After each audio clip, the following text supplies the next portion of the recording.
So, Ultraman Tiga, the Ancient Light. So the story of this movie is pretty much a pilot from one of the special defense teams get accidentally sucked up in the ancient Japan, the alternate dimension? I don't know, the movie didn't really explain it that well. Basically, he's stuck in this place, and now he has to figure out a way to get back, but at the same time, these evil organization? Cult? Again, this movie didn't really explain too much. So basically, these three evil people that are in a thing want to try and destroy the village and also to take over the world. I assume. I mean, that's pretty much what villains do. So now it's up to the villagers to stop the kaiju and the pilot to get back home, and Tiga's in there because, hey, obligatory Ultraman movie. So why is this movie so meh? Well, the thing is, the story in this movie is... I mean, I liked the setting of the story. It was a nice idea to put it in ancient Japan to give it, like, some interesting idea how they would fight a kaiju or something. But the whole execution just comes off pretty bland for the most part. All the characters in this movie are pretty one-dimensional, and they all don't really have much of a personality.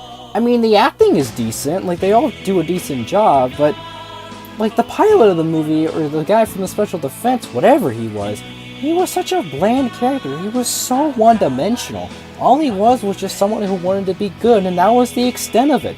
The main girl in the movie, who's supposed to be this mysterious warrior, wasn't mysterious at all. She was just a bland character who just wanted to be cool and just wanted to help save people. That was her entire shtick, and you got it in the first 2 minutes. And she hardly shows much of a personality. Heck, almost any of the characters show no personality in this movie. That's how bland they are. Even the child actor in this movie. I mean, he overall did a decent job for a child actor compared to some other child actors I've seen.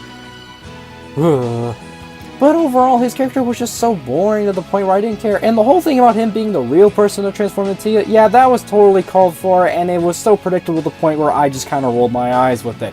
And that's his whole story. It's just really predictable and bland. Even the villains themselves are pretty bland. Compared to the last movie, these guys are so bland and one-dimensional, and they even get axed off so ridiculously easy. Effects side of this movie is also pretty bland. There wasn't too much to talk about with them this time. Most of the effects scenes are also in just a forest. That's pretty much what most of them are. I mean, granted, there's the one scene where the monster does show up and tries to destroy the village, but that's pretty much it in terms of effects. They're all just pretty bland. Also, green screen effects aren't really that great too, and I don't think there's really much CG in this movie, but mostly the green screen effects aren't that good at all. There's one scene in particular that looks ridiculously bad. I mean, the two kaiju in this movie, it's pretty meh for the most part. The first kaiju I honestly didn't care for. He was probably the most boring looking kaiju I've seen out of all these movies combined so far. He just looks like a weird version of a T-Rex, and that was it. I mean, the final robot kaiju at the end was pretty decent. I mean, he had an interesting design. I liked the eyes and the face, but that was pretty much it. Also, the fights in this movie are pretty uneventful and not that impressive. Not that they're bad or anything, it's just they were way too short. Especially the first fight. Tiga's timer starts going red in like the first 30 seconds, and that's honestly how all these fights go. Granted, the final fight was decent at the most. I mean, overall, this movie is pretty short. It's only about 40 minutes, which granted, it's supposed to be a TV special, but I didn't know that before coming into this, so yeah, it's kind of my fault. Also, you can blame Kasasia for that one. Overall, this movie's just kind of bland for the most part.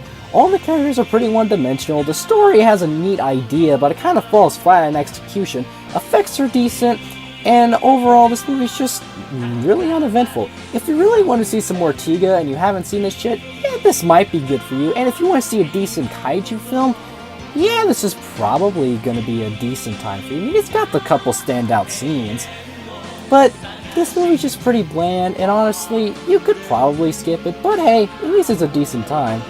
Let's just see if the next movie can be a little bit better than this one.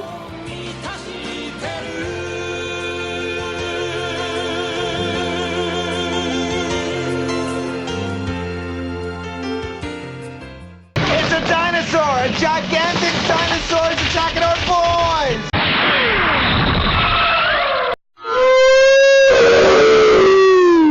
Got him! Take that, you dinosaur!